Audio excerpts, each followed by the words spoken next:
स्वः तत्सवितुर्वरेण्यं भर्गो देवस्य धीमहि धियो यो नः प्रचोदयात्।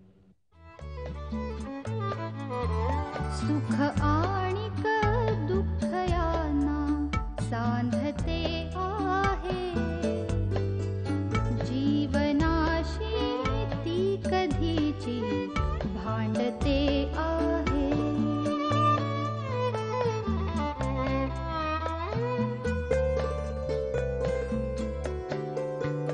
दोन डोळ्यांनी मुक्याने बोलताना ती वेगळे काहीतरी बघ सांगते आहे।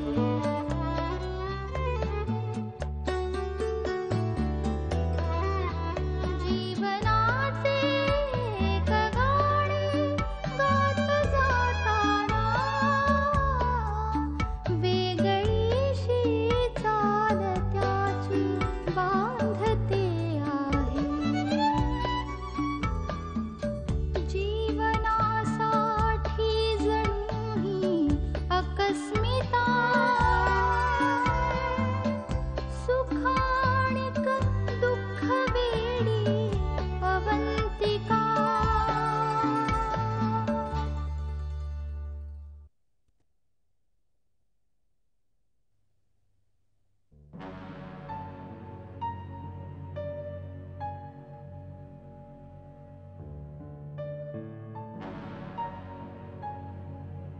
राजू, मला जरा बोलायचंय तुझ्याशी। आपण नंतर बोलूया ना। अरे तू घरी कुठे असतोस? रात्री घरी उशिरा येतोस, दिवसभर कुठे हिंडत असतोस कोण जाणे। अगं माई, मी कामासाठी ऑफिसला जातो। कामासाठी का उर्मिलाकडे? हा? कोण उर्मिला?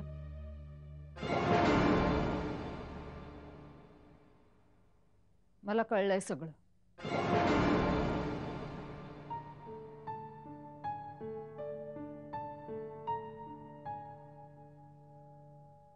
माई, तुला उर्मिलाबद्दल काय माहिती? कुणी सांगितलं? अच्छा, म्हणजे त्या रघुने तुला सगळं सांगितलं तर? रघुनी नाही सांगितलं, मीच फोन केला होता। राजू, तू असं वागशील असं वाटलं नव्हतं। हे बघ, तू विसरून जा उर्मिलाला। माई,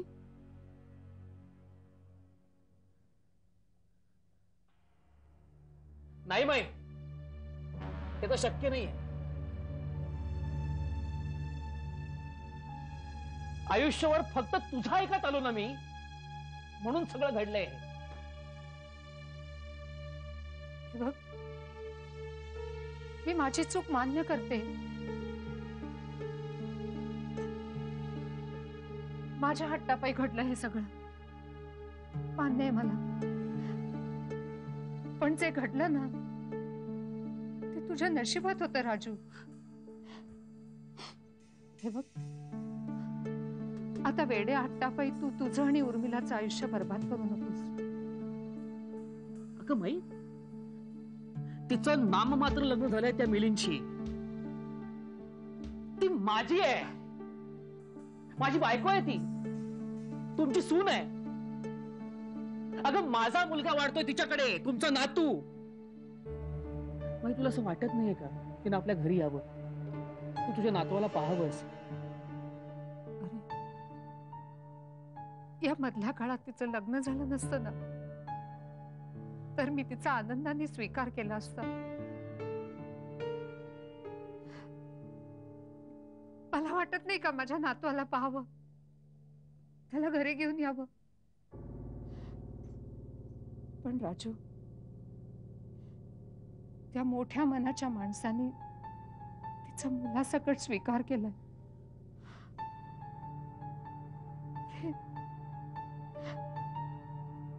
त्यांच्या मोठेपणापुढे आपण अगदी खुजे होत राजू. आपल्याला काय अधिकार आहे त्या दोघांना त्यांच्यापासून हिरावून देण्याचा? नाही राजू, नाही. अरे असं करणं म्हणजे त्यांच्या देवत्वाचा अपमान केल्यासारखं आहे राजू. आई अगं माई ती नाईलाजानं राहते त्या माणसाबरोबर. तसं असतं तर ती केव्हाच परत आली असती. माई ती परत येणार आहे. ती नक्की परत येईल. मला विश्वास वाटतो ना ती परत येणार. तू बघ, तू ती परत येईल बघ.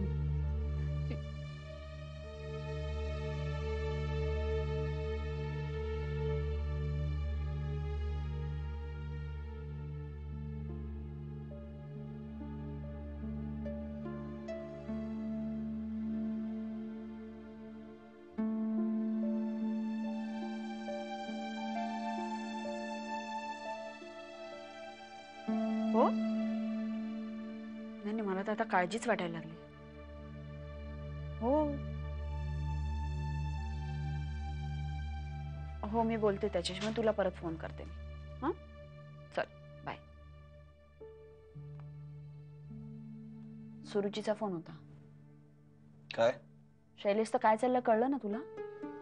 काय झालं तर परत? अरे तो काल मिलिंद आणि उर्मिलाच्या घरी गेला आणि त्यांना म्हणाला की माझ्याकडे माझ्या लग्नाचे पेपर्स आहेत, मी कोर्टात जाईन म्हणून. मी सिद्ध करीन आमचं लग्न झालं होतं. काय? बापरे, मला तर आता इतकं टेन्शन आलंय. अप्पांना कळलं ना तर ते मारतील तिला. शैलेश असं काय वागतो काही कळतच नाही मला. मला वाटतं आपण सगळ्यांनी मिळून एकदा त्याच्याशी बोललं पाहिजे, त्याचा चांगला ब्रेन वॉश केला पाहिजे. अरे कितीही झालं तरी उर्मीच्या बाबतीत जे काही घडतंय त्यात आपली पण रिस्पॉन्सिबिलिटी आहेच ना. हे खरंच आहे का? नाही, आपण खरंच शैलेशला भेटू आणि त्याशी बोलूया. मी बोलतो त्याशी. हो पण सांगू नकोस की या निमित्ताने भेटायचं म्हणून. नाही नाही, मी त्याला सांगतो की अवंती आली आणि तिला तुला भेटायचं आहे म्हणून आपण भेटूयात त्याला. अभि, मला कधी कधी असं वाटतं ना की त्याची मेमरी परत आली नसती ना तर खूप बरं झालं असतं. हा सगळा त्रास वाचला असता.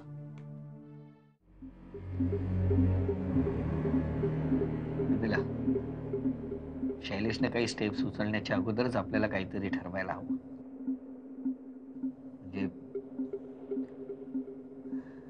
तुला कदाचित ऐकवणार नाही, पटणार नाही, पण मला तरी एकच मार्ग दिसतोय. कसला मार्ग?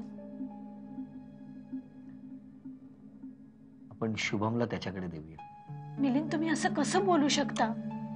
उर्मिला, शुभम माझा मुलगा नाही म्हणून मी असं बोलतोय असं नाहीये. तर तुझी झालेली बदनामी मला पाहणार नाही मिलिंद, शुभमला माझ्यापासून दूर करण्यापेक्षा मला मरण आलेलं पत्करेल. नाही मिलिंद, मी नाही जगू शकणार शुभम शिवाय. नाही. उर्मिला,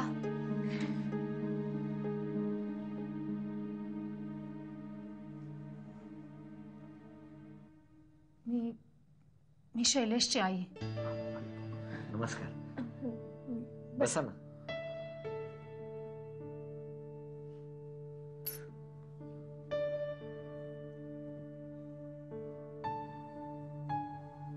उर्मिला, मला सगळं कळलंय म्हणूनच मी इथे आले तुला भेटायला, माझ्या नातवाला पाहायला. आणि खरं तर या देव माणसाला बघायला.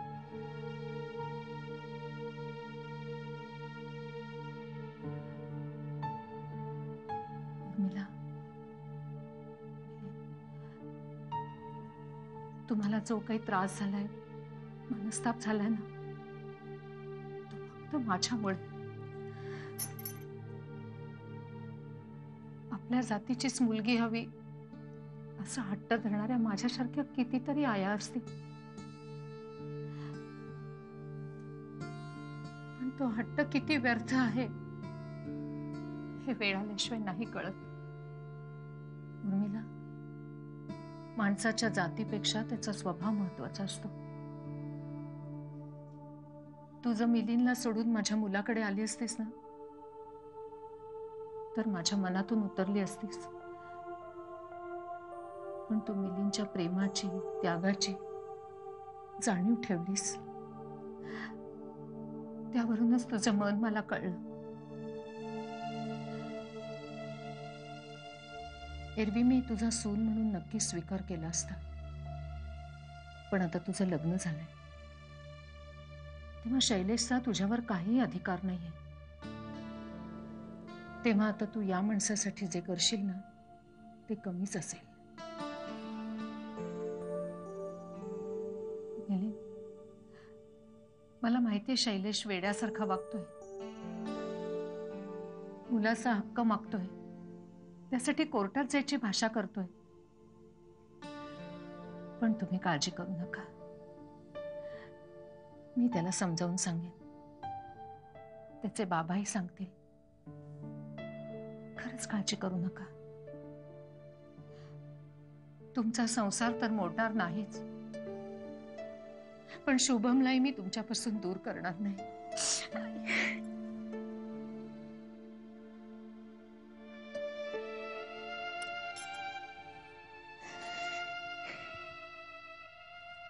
उर्मिला,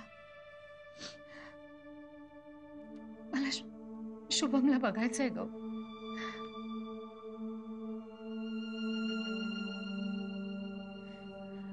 आता आणते मी.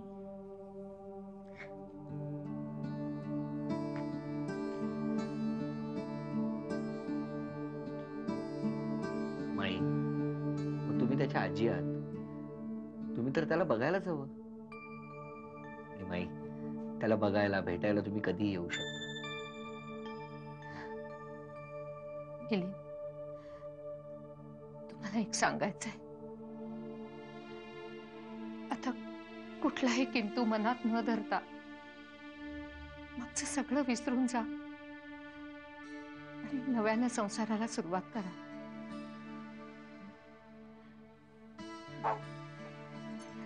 थोडा ताप आहे त्याला. हो का? शुभम, दे.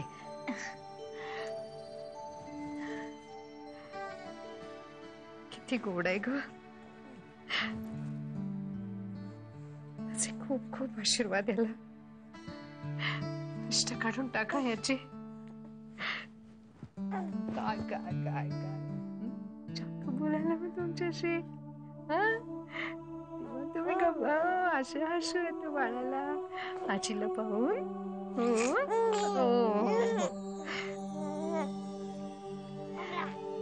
हे बघ काय आणलंय तुझ्यासाठी, काय आणलंय बाळासाठी.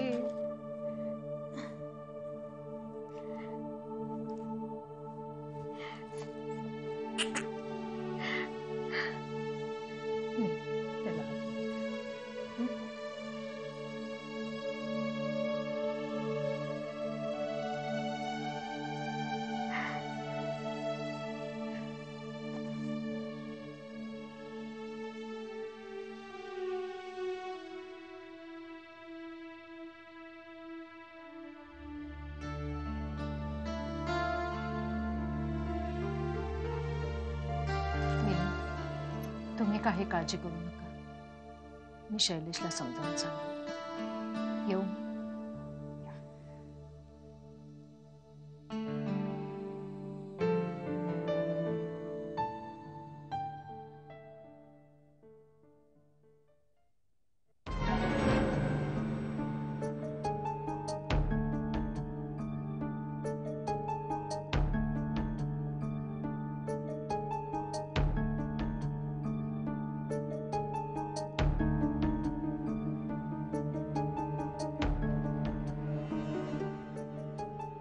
शैलेश, तू काय चालवलंयस?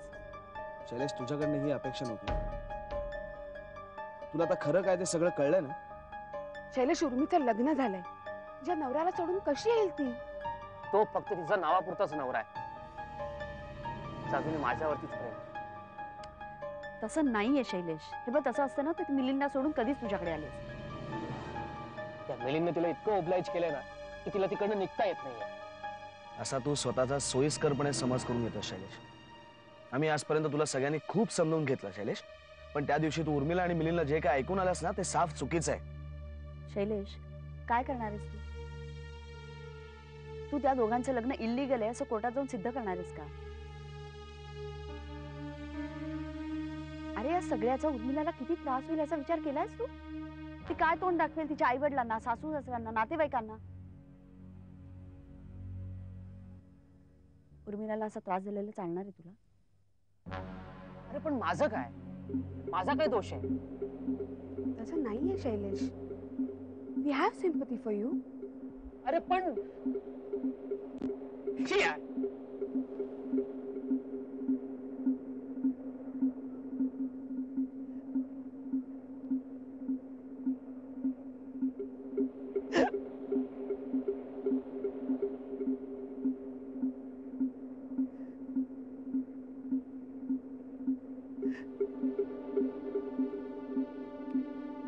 शैलेश, हे बघ, आम्हाला कळतंय तुला काय म्हणतो. तुम्हाला काय कोणती सहानुभूती दाखवायला?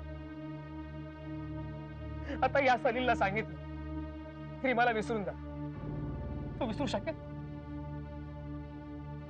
अगं अवंतिका, तुला सांगितलं की सौरभ तुझा नाही दुसरीच आहे, विसरून जा त्याला. तू विसरू शकशील का? शैलेश, तुला एक सांगू, माझ्या बाबतीत असं झालं तर मी सौरभला विसरून जाईन. तेव्हा जे माझं नाहीये, जे माझं उरलंच नाहीये, त्याला असं बांधून ठेवायचा अट्टास कशासाठी करायचा? हा? शैलेश, तुझ्यावरती अन्याय होतोय मान्य आहे. पण एक क्षण ही गोष्ट बाजूला ठेवून शांतपणे विचार कर. शैलेश, अरे प्रेमात फक्त घ्यायचं नसतं, द्यायचं पण असतं. म्हणजे त्यात काय तो मी करायचा? पण का? कारण फक्त प्रेम करणाराच त्याग करू शकतो. तो दुसऱ्याला दुःख देत नाही. पण तुझ्यासाठी प्रेम म्हणजे फक्त स्वार्थीपणा राहिला आता. शैलेश, तू जर पुन्हा तुझ्या हट्टापायी उर्मिला आणि मिलिंदला त्रास दिलास ना, तर आम्ही तुझ्याशी मैत्री केल्याचा आम्हाला पश्चाताप होईल.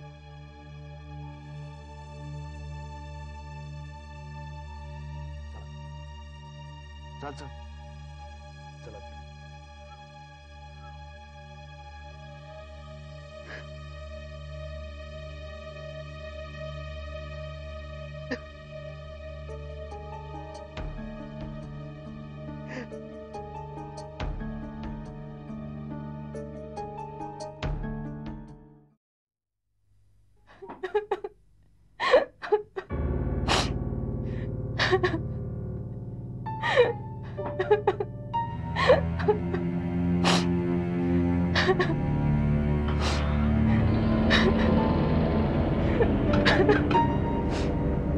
भैया,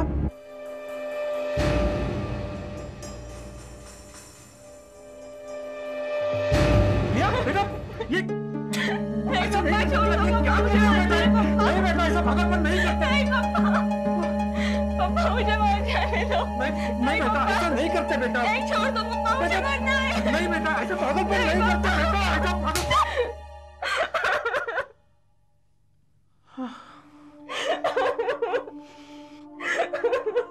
ये क्या पागलपन कर रहे हो बेटा? हाँ? पप्पा, मैं राहुल के बगैर नहीं जी सकती पप्पा। शांत हो जाओ बेटा, शांत हो जाओ. नहीं पप्पा, मुझे मर जाने दो. बेटा बेटा, डोंट बी सिली. अगं, हा काय वेडेपणा चालवलायस तू? हा?